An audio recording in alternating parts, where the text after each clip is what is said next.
الاول كان بدينا بالاساس البسيط زي المطبخ، الترابيزه، الكراسي، المكاتب البسيطه، وبعدين دخلت انا لما بديت امسك المعرض دخلنا في قصه الاساس المكتبي بتوسع.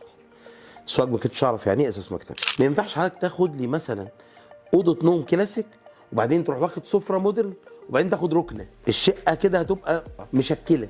هل انت تتوقع مهما كان هو كويس هيبعت لك نجار من دمياط يصلح لك مشكلتك؟ اكيد لا. ما ينفعش النهارده تقول لي في محل موبيليا تحفه فتح، انا رايح اشتري العفش بتاعه عشان عامل عروض بمناسبه الافتتاح. ازاي تاخد محل لسه بيفتح؟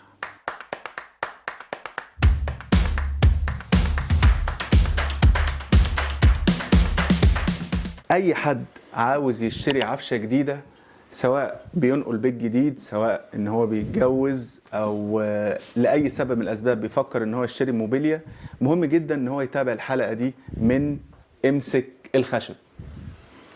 اهلا بيك يا استاذ ياسر. اهلا وسهلا. احنا معانا النهارده استاذ ياسر زكي صهيون، خبره في مجال الاساس والموبيليا ليه اكتر من 20 سنه. مش عايزين نكبرك يا استاذ ياسر. لا تمام.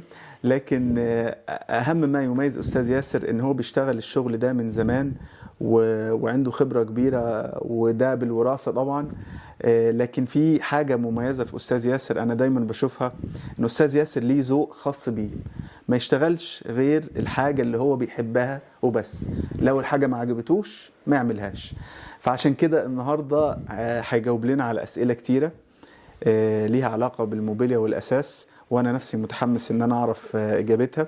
بس قبل ما نخش في الاسئله بتاعتنا عايزين نسال استاذ ياسر اول سؤال: ايه حكايه الانتريه فرنتشر والموبيليا والاساس؟ احكي لنا القصه. طيب انا هقول لك، انتريه هو يعتبر حديث نسبيا لان احنا لينا 22 سنه في الموبيليا، لكن احنا كتاريخ الوالد زكي صهيون اعتقد انه اسمه معروف ناس كتير جدا في سوهاج. احنا من اوائل الناس اللي اشتغلنا في فكره الاساس المنزلي. الاول كان بدينا بالاساس البسيط زي المطبخ، الترابيزه، الكراسي، المكاتب البسيطه، وبعدين دخلت انا لما بديت امسك المعرض دخلنا في قصه الاساس المكتبي بتوسع.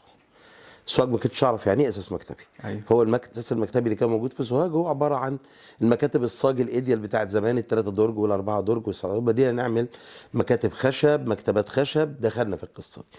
ثم دخلت في قصه انتريه. البدايه انا عاوز احكي لك ايه موضوع انتريه. ايوه. وجه منين الاسم؟ لان مرات الاسم بيعمل لبس عند الناس. أيوة. الناس بتفتكر انا شغال بس في الانتريه. بالظبط. هو ده حقيقه كانت البدايه كده. البدايه فعلا كانت كده. انا بحب الانتريه جدا وبحب فكره تلييق الالوان، يعني انا بحبها جدا. أيوة. فكانت فكرتي من البدايه ان انا اتخصص، لان لما نزلت السوق انا مش عاوز ابقى زي اي حد. ايوه. فكان السوق كله عباره عن موبيليا كله زي ما احنا عارفين. أيوة. الناس بتنزل دمياط تجيب لها 4 اوض نوم، 4 اوض سفره، 4 انتريات، 4 فتح محل موبيليا. أيوة. لا انا كنت حابب اشتغل بفكره مختلفه، ان انا كنت عاوز اتخصص بس في الانتريه. والحقيقه الفكره نجحت. قعدت قد ايه فيها الفتره دي؟ قعدت قد ايه؟ تقريبا 3 سنين. 3 سنين. بدينا 3 سنين كنا انتريه فقط لا غير. وانا كنت حابب فكره التخصص ده، ومن هنا جه الاسم. ايوه. بس بديت بقى ايه، بطالب من العملاء اللي مبسوطه من الانتريه: طب يا عم ياسر يعني طب ما تعمل لنا اوض النوم، ما تعمل لي السفره، ما تعمل لي.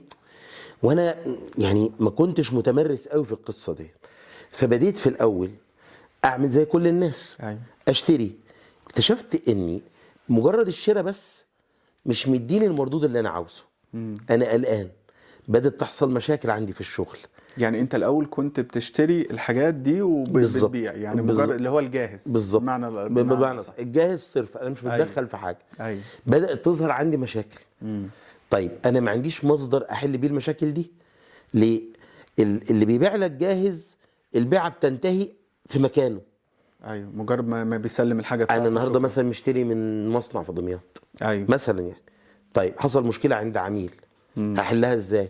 المصنع هيبعت لي واحد من دمياط لغايه سوهاج علشان يحل الموضوع. وكمان هو مش عميل بتاعه، هو عميل بتاعك انت، فممكن الموضوع يبقى لا والمصادر الكبيره اللي هي في المدن الصناعيه زي دمياط مش شاغل باله قوي بالمحافظات. ايوه. يعني سوهاج كلها لو زعلت منه مش فارقه يعني. ايوه. ده عنده دقهليه، منصوره، بتاع. لكن انا موضوعي مختلف، انا عميلي محدود. بالزبط. هو بيشتغل على 100 مليون بني ادم، انا بشتغل على 100,000. ايوه 200,000 بالكتير. بالظبط. انت واخد بالك انت ازاي؟ وانا يهمني جدا، لان ده اللي انا وارثه، السمعه. ايوه طبعا. فالنهارده بالنسبه ليا انا كتاجر، الاهم من البيع هو خدمه ما بعد البيع. ان في اي وقت يحصل لك مشكله تلاقيني في ظهرك، وهي دي الميزه الاساسي بالنسبه لي. من هنا لجأت لفكره التصنيع. تصنيع. على فكره لغايه دلوقتي في ناس كتيره ما تعرفش ان انتري فرنتشر بيصنع. لا هو فاكرين ان انتري فرنتشر بس معرض موبيليا لا فقط، لا فقط. احنا بنصنع تقريبا 90% من شغلنا بذوقنا، بموديلات خاصه بينا، بطرق مختلفه. بشتري مثلا، يعني انا خلال تجربتي طول الفتره دي في التعامل استقريت على 1 أو 2 بالكتير هم اللي انا اثق ان اخد منهم. فمثلا اذا بفرض يعني عندنا 20 اوضه نوم، فعندنا 3 أو 4 مشترينهم، والباقي كله تصنيع. كله تصنيع يعني تقريبا نسبه كام؟ 70% او لا اكتر 80%؟ بكتير، تقدر تقول 90%. 90% تصنيع. تقريبا الحاجه الوحيده اللي ما بتدخلش فيها في التصنيع هو الصالون بس. ده الحاجه الوحيده اللي ما بتدخلش فيها. بتدخل بذوقي ان اختار ده او ما اختارش ده. حته الذوق دي، لان دي نقطه خلافيه. ايه الافضل، ان انت تشتغل بحاجه بذوقك انت ولا بذوق العميل؟ يقول لك دايما ريح العميل وادي العميل اللي هو عايزه، واعمل اللي السوق محتاجه. والكلام ده بنسمعه كتير من خلال تعاملي مع استاذ ياسر. الكلام ده مش موجود. لا انت مالكش دعوه بالموضوع. هل ده حقيقي ولا لا؟ يعني مش لدرجه، لا مش لدرجه مالكش دعوه بالموضوع. انا دايما بقول ايه؟ ايوه. انت اي عريس وعروسه وقت ما جم فكروا في العفش، فكروا فيه امتى؟ لما اتخطبوا. بالظبط. بعد الخطوبه بكام شهر هنبدا نفكر في الموضوع. قبل كده الموضوع مش في دماغهم. طب انا اللي عايش الليله كلها. ايوه. انا عايش الموضوع. ايوه. انا كل اللي بعمله ان انا بساعدك توصل للافضل، لكن مش بفرض عليك طبعا. انت تقصد ان مهما كانت خبرة العميل اللي بيشتري، فهو في المجال بتاعك خبرته قليلة مش كبيرة طبعا. فهو ليه لا ان انا يستفيد منك، لان انت كل يوم عايش بتشوف حاجات جديدة. بس بدون فروض. ايوه. انا بديك خبرتي، انت براحتك. مرات العميل فاكر النت هو البلورة السحرية اللي بيطلع منها كل حاجة. ايوه. صور النت فيها مشكلة اكتر. ايه هي؟ بتبقى الصورة كلها حلوة لان فيها تفاصيل كتير، فيها ديكور، فيها لمبادير، فيها شاشة، فيها زرع، فيها لكن العميل ما بقاش عنده قدرة ان يعمل كروب ويطلع الموديل من وسط الليلة دي. هنا بيجي دوري. في ناس بتشتري الديكور، مش بتشتري لكن يعني بيعجبوا الصورة وحلوة وبتاع، ولما يروح بالزبط. للمكان اللي عايز يشتريها منه لعرض الصورة ما يلاقيش يحس ان الموضوع مختلف. عشان كده دي من ضمن مشاكل انك تروح تفصل عند حد غير متخصص. ليه؟ انا النهارده شغلانتي مثلا بعمل عموله. انت حضرتك جبت لي شغل صور، انا هنفذها لك، ايه المشكله؟ مش هقول لك لا. وانت بتحمل اللي بيعمل لك ده فوق طاقته. ليه بتعمله فوق طاقته؟ هو فعليا ما عندوش خبره. عنده خبره في الخشب، عنده خبره في النجاره، عنده خبره في الغيره، نوع الابلكاش، نوع الزان، نوع دي خبرته مش هينفع. لكن النقط الفنيه دي مش بتاعته. هو مش بيعيش على الكمبيوتر زيي، مش بيعيش على النت زيي، مش بيطلع الموديل من تفاصيله ويجيب اصله كان فين واتعمل ازاي. ما بيخشش على مواقع النو هاو انك ازاي بتصنع. لا، وانا عايز اقول لك حاجه مهمه جدا. عين النجار مختلفه عن عين العميل، مختلفه عن عين المتخصص. يعني في حد لما عميل مثلا يطلب صوره معينه او حاجه معينه، هو بيفهم بخوارزميات في دماغه من خبرته يعني ان الصوره تطلع بالطريقه دي، لكن النجار هو بيعملها بذوقه. يعني تخيل. لا هو ما اقدرش اقول لك بذوقه، لا هقول لك يعني هو بيحاول يوجد لك اقرب حاجه للمشهد. بس هو النقطه اللي بنظلم فيها الراجل ايه؟ احنا سواء ممكن هيكون عندك نجارين كويسين جدا، بس انت عندك مشكلتين. النقط الفنيه، التشطيب. ايوه. ودول هم اكبر مشكلتين. يعني انت ايه فرحتك بضلف الدولاب قد الدهيه ويشيلوها 4 تنفار، لكن تشطيبها شكله وحش، هتعمل بيها ايه؟ ما في اخر من كده عليك. بالظبط. انت خد بالك انت ازاي. انا عايز اقول لك الموبيليا من اكتر الحاجات فعلا اللي ليها تاثير يا اما ايجابي وده قليل، يا اما سلبي على معظم الناس، لان هو بتحس ان الحاجه بتقعد معاه عمر. ايوه طبعا عمر. انت في وشك اليوم كله. بالظبط. فلو ما اتعملتش زي ما انا عايز، فبقى كل ما اشوفها افتكر. ودي اسمها سلع معمره. أيوة يعني دي سلع معمره، ما تقدرش تقول ان ابقى اغيرها بعد شويه. ما حدش بيغير. أيوة. ما حدش بيغير. ده حقيقي. تمام. عشان كده انا ببقى حريص على بعض وبالذات العرايس. تفاصيل. تمام. ليه؟ انا كل الفكره انا بحاول احقق لهم احلامهم بس بشكل واقعي. بشكل واقعي، يعني مثلا زي الالوان. اي صوره على النت هتلاقي الانتريه او الصالون لونه ابيض، لان ده مرتبط بالتصوير والاضاءات عشان يطلع شكل الموديل حلو. ايوه حلو، طب انا عاوزاه زي ما هو كده. طب حبيبتي، ده هنصور فيه ولا هتستخدميه؟ وبكره وبعد ربنا هيديلك ولاد، هتعملي ايه في الابيض ده؟ ده انت اول اسبوع الناس هتيجي تبارك لك، لو بنت اختك جات وفي ايديها شوكولاته ولا بيتيفور هتنكد عليكي. بالظبط. والديكور شكله ايه؟ هل ده متناسق اصلا مع اللون ده ولا مش متناسق؟ ده دورنا برضو، احنا ده اللي بنحاول نعمله. ليه؟ الموبيليا ليها كذا خط، في خطين رئيسيين اللي هو المودرن والكلاسيك، وفي السيمي كلاسيك اللي ظهر الفتره الاخيره ديت، ان انت تبقى شقه مودرن ونحط فيها مثلا صالون ما فيهوش القيمه بتاعت زمان الضخمه او المذهب او الكلام من ده. ايوه تمام، ده السيمي كلاسيك. احنا اللي بنحاول نظبط مع العميل، طبعا ده في حاله لو معهوش مهندس ديكور، احنا بنساعده بخبرتنا ان الشقه كلها تبقى ماشيه لاين واحد. يعني ايه لاين واحد؟ ما ينفعش حضرتك تاخد لي مثلا اوضه نوم كلاسيك وبعدين تروح واخد سفره مودرن وبعدين تاخد ركنه. يعني الشقه كده هتبقى مش لاقي على بعض. مشكله. ممكن كل حاجه لوحدها حلوه لكن على بعضها مش حلوه. لازم يبقى في خط مشترك بالظبط، بين زي ما كل انت ما ينفعش تلاقي مثلا بلوفر شكله حلو ولونه حلو لكن تلبسه على بنطلون لونه مش مناسب مع البلوفر، فتلاقي الاثنين بقوا وحشين. ايوه ايوه، مع انهم كل واحد لوحده كويس. ده دورنا بقى، او ده ده دور برافو. الخبره. ده طبعا. لكن معلش، اللي بمجرد بيعمل عميل دوت ما عندوش كل الكلام ده، ما عندوش كم الداتا اللي موجوده عندي على الكمبيوتر اللي انا اقدر ارشح لك بيها افكار مختلفه. زائد بقى انت مشكله بتقابلنا، عميل بتبقى عاجباه ظهر السرير في حته ودلاب من صوره وكومودينو من صوره وتسريحه من صوره. ايه دوري بقى؟ ان انا لازم اشكل له تقدر فيهم. تعملها يا استاذ ياسر. طبعا الكلام ده بتعمله ده فعلا. اساسي، والا انت هتحس ان كانك مشتري السرير من سين والكومودينو من صاد انت فاهم ازاي؟ أيوة. كانك مشتري من اماكن مختلفه. أيوة. دوري انا بقى ان انا افرم له دول يعني كلهم. هل لو حد عنده كذا حاجه في نفس الاوضه تقدر تعمل له اوضه ينفع؟ انا اعمل له لاين واحد، موتيفه واحده تبقى ماشيه، عشان لما يخش لما الاوضه تخلص تبقى بتاعت بعض. حلو. لازم تاخد لقطه من التسريحه موجوده في الكومودينو ليها تاثير على موتيفه في الدولاب، ليها تاثير في الوان ظهر السرير وشكله. بالتالي تظهر الاوضه كوحده واحده. لكن معلش، اللي بيعمل عموله ما عندوش القدره دي. طب انا عايز اسالك سؤال. يعني بص، اللي دماغه ان هو عايز يعمل عموله هيعمل عموله، واللي عايز يروح مثلا لحد معين بيروح له. ازاي انا اختار الحد او اعرف ان الراجل ده فعلا فاهم ومتخصص؟ تمام، خلاص انا هعمل، مش هشتري جاهز وممكن ما اجيش انتريه. انت تنصح الراجل اللي هو قرر ان هو ياخد القرار بص يا أكرم، يعرف ازاي ان الراجل ده راجل كواليفايد، او نقدر نقول عليه ينفع يعمل له اللي هو عايزه بدون مشاكل؟ طيب هقول لك حاجه. انا عاوز اقول الخطوات الاولى ايه. ايوه تمام. انا اول نصيحه انصحها لاي حد: اشتري من بلدك. انت من سوهاج، اشتري من سوهاج. وسوهاج ما شاء الله، يعني احنا كل شهر بيفتح معرض موبيليا. ايوه كويس، حلو بقى، وحش، كويس، كبير، صغير، بس ده اختيار موجود قدامك. انت عميل في سوهاج، مستعجل على ايه؟ ما انت ممكن تلف كل اسبوع معرض. يعني احنا مثلا كلنا في سوهاج 20 معرض يا سيدي. تمام، ما تلف ال 20 معرض. انت ليه مكسل؟ ما الناس بتسافر دمياط تقعد تلف على كل عشان المعارض. تشتري. طب انت رايح دمياط، وغالبا القصه بتنتهي نهايه برضو صعبه، ان بتجيله حاجه غير اللي هو عايزها. او بص خلينا يعني نفترض يعني. لا انا يا عم انا هفترض لك احسن السيناريوهات، انك انت رحت وقعت على راجل كويس جدا وملاك بجناحات وفله شمعه منوره وخدت منه الحاجه. كويس. وزي ما قلت لك، المشكله اللي قابلتني زمان لما كنت بشتري، حصل عندك مشكله في دولاب، في السرير، في كومودين، وفي تسريح، هيعمل لك ايه بتاع دمياط؟ خليه راجل كويس جدا.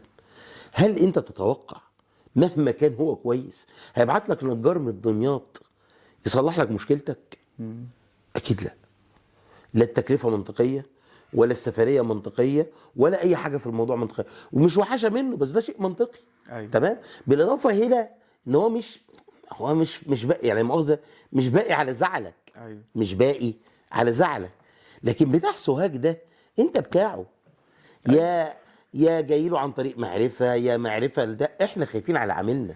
انت قلت ان دي سلعة معمرة، فما ينفعش سلعة معمرة تستأمنها او تبقى بتاخدها من غير ضمان. يعني هي فكرة الضمان اعتقد بالظبط. في الموبيليا، مع ان ما حدش كتير بيتكلم عنها. يعني انا اكتر كلمة بسمعها في الموبيليا بصراحة يعني خصومات. يعني 50% خصومات، مش عارف 30. وبحس كمان ان الموضوع اصبح مبالغ فيه. وانا عايز اسالك سؤال مباشر، هو انتوا بتكسبوا كل المكاسب دي يا استاذ ياسر؟ طيب. ما شاء الله. استاذنك ناجل حته الخصومات دي لان عاوز اشرحها باستفاضه اكتر. نكمل. خليني بقى في خطوات اشتري ازاي موبيليا. ايوه بالظبط. قلنا اول خطوه أول إن خطوة إحنا أشتري من نشتري سوهاج. من المكان اللي انا فيه. آه. يعني بغض النظر دي دايرتك ومعارفك وقوتك، وتقدر تلومه، معلش يعني ضايقك خالص، تقدر تدخل حد. يبقى انت وجودك من اشتراك من سوهاج، مش بقول لك مني، من اي حد، كلنا ناس كويسه. كويس. يبقى اول نقطه اشتري من سوهاج، ودي النصيحه لازم. عشان فكره الضمان. لو عشان حصلت تقدر حاجة ترجع له. بالظبط. زائد في سوهاج عندك ميزه تانية. انت النهارده يا اكرم، خلينا اتخيل سيناريو، انا واخد خطيبتي واهلها ورايحين دمياط او رايحين القاهره. هنعمل ايه؟ يا معانا عربيات هنسافر بعربيات، يا هناخد الميكروباص السياحي ده، او هنطلع على القاهره بالعربيات اتكلمنا وبعدين فيها ناخد طبعا. ميكروباص سياحي وبعدين نطلع دمياط، نلف لفه ونشتري. لازم نشتري في خلال يوم يومين على الاكثر. فانت لازم تاخد قرارك ناخد قرار. يا في 24 ساعه 48 ساعه. طب انت في سوهاج ما عندكش الكربه دي. بس انا هرد عليك في الحته قول دي. قول. الموديلات في دمياط اكبر واكتر وفي حاجات احلى. كلامك مظبوط. وممكن نجيب معانا نجار علشان يجي معانا، صح؟ مش بيحصل؟ بيحصل، بس هو اللي بيحصل. ومعلش اللي بيروح لدمياط، معلش انا مش بفكر في الفلوس. يعني انا بالنسبه لي انا ازاي؟ متجوز مثلا، ده الناس معتقده ان دمياط ارخص، يقول لك دي بلد الصناعه. هقول لك اللي بيحصل. يقول لك يا عم انا لا مش فارق معايا الفلوس، انا هفرش الشقه بتاعتي ب1,000,000 جنيه واطلع بيها على دمياط واجيب احسن حاجه موجوده في دمياط، واشوف افضل شقه وافضل اوض وافضل حاجه واجيبها معايا. فهو ده اللي. فايه رايك بقى؟ هقول لك انا 3 حاجات. اهم حاجه انت قلتها في الاول، تشكيل اكبر. ايوه طبعا. حلو قوي. انت تتخيل يومك في دمياط مثلا هيبدا الساعه 12 الظهر، هينتهي الساعه 7 العصر. ماشي. كويس. هتقدر تخش كم معرض. يعني لو انت بتلف لف بس مش هتقعد تتكلم مع ده وتحكي مع ده وتفاصل مع ده وتعمل مع ده. 7 معارض 8 معارض هتخشهم هنا. انت هنا عندك 20 معرض. النهارده انت عندك 20 معرض. ايوه. انت خد بالك انت ازاي؟ بالعكس، انت هنا بتاخد قرارك باريحيه شديده. هي فكره. يعني انت النهارده مثلا متغدي مثلا في ماكدونالدز مثلا، جنبيه كام محل موبيليا. جيت عند كافيه بلانت اللي عندنا بتاع، بتتغدى وجنبينا كام محل موبيليا. يعني انت مثلا في شارع الجمهوريه عندك 4 5 6 محلات، في الشرق عندك 4 5 6 محلات، مش عارفه ايه عندك 5 6 محلات. يعني انت تقدر تاخد قرار شراء في اسبوع، في 10 ايام، في شهر. اكيد قرار اللي هتاخده في شهر تفكير ومقارنات احسن 100 مره من القرار هتاخده في 24 ساعه او 48 ساعه. لا انا عايز اقول لك حاجه، انت قبل ما تسافر دمياط سافر دمياط، بس قبل ما تطلع هناك خد لفه هنا الاول. يعني اعمل تغذيه بصريه لعينك واعرف ايه اللي موجود هنا بالاسعار. ده دايما وبعد كده اطلع على دمياط. ما بنقولكش ما تطلعش او اطلع على اي مكان. دايما اقول كده عشان بس الناس الضمايط ممكن لا تزعل لا مني. لا لا لا لا في اي مكان يعني هم اصول الصناعه شئنا ما بينا. أيوة. انا بتكلم على فكره، ما انا تصنيعي هناك برضو، ما انا أيوة. بصنع هناك. أيوة. ما انا ورشي هناك، ما انا حاجتي هناك، لان هم اصول الصناعه. أيوة. بس هي الفكره انك لما تتعامل مع شخص تقدر تتعامل معاه، ده اسهل لك. يعني انت النهارده مثلا كانت الناس بتسافر القاهره عشان البراندات. ايوه جات تمام. طب البراندات جات لنا هنا الحمد لله. روح شوف وقارن. انت ليه مصر تاخد قرارك بسرعه؟ ايوه يا عم يوم روح فلان، يوم روح علان، يوم روح فلتان، معاك شهر لف. انت بتقول لي هعرف المتخصص منين؟ هعرف المتخصص منين؟ النهارده روح المكان واكتب عنه وشوف ريفيوهات الناس ايه، سمعه الناس ايه، سمعه المكان ايه. دي مهمه. دي اول حاجه. دي هي اهم فكره ان انت اشتري من سوهاج اقرب لك او اشتري من المكان اللي انت فيه. الحاجه الثانيه سمعته، لان هي ده التاريخ، هو ده اللي هيقول. ما تشتريش من اي حد. ما ينفعش معلش، ما ينفعش النهارده تقول لي في محل موبيليا تحفه فتح، انا هروح اشتري العفش بتاعه عشان عامل عروض بمناسبه الافتتاح. ازاي تاخد محل لسه بيفتح؟ لا دي موبيليا. اتفرج بس يعني شوف. لما تاخد قرار شراء لازم تاخد من قرار شراء من مكان ثقة فيه كويسة، الريفيوهات عليه كويسة، عامل شغل كويس. لما اصحابك قرايبك كل دول لازم تسألهم، لان دي النقطة المهمة. يبقى اول نقطة سوهاج. تاني نقطة مكان سمعته كويسة، تبقى عارف المكان ده ايه بالظبط، عندك خلفية بقى وعندك عنه. فيدباك من مش الناس. مجرد صفحة على الفيسبوك، مش مجرد صفحة على الفيسبوك عملت لك عرض، او انت انتريه شفته وهو نزل نفس الصورة بس الانتريه عند معرض ب 35,000 جنيه والانتريه التاني نازل ب 25. عايز اقول لك حاجه يا استاذ ياسر، موضوع العروض ده اصبح مستفز جدا. ما يعني ممكن ده بالنسبه لي انا شخصيا، لكن بجد فكره ان انت طول الوقت عامل عليا عروض خصومات اللي مش عارف كذا، نعمل كذا 50% خصم، وكلمه 50% دي مستفزه انت بالنسبه لي. انت جيت لي عند اكبر حاجه بيحصل فيها حوار بيني وبين العميل. وانا عارف ان انت يا باشا الموضوع ده ما انا هقول لك. انا دي اكبر حاجه، كانت اكبر تحدي قابلته في حياتي بعد ما خدت قرار من 18 سنه ان انا لا عمري هعمل عروض ولا خصومات ولا اكراميات ولا كل المسميات اللي بنغطيها بيفط حلوه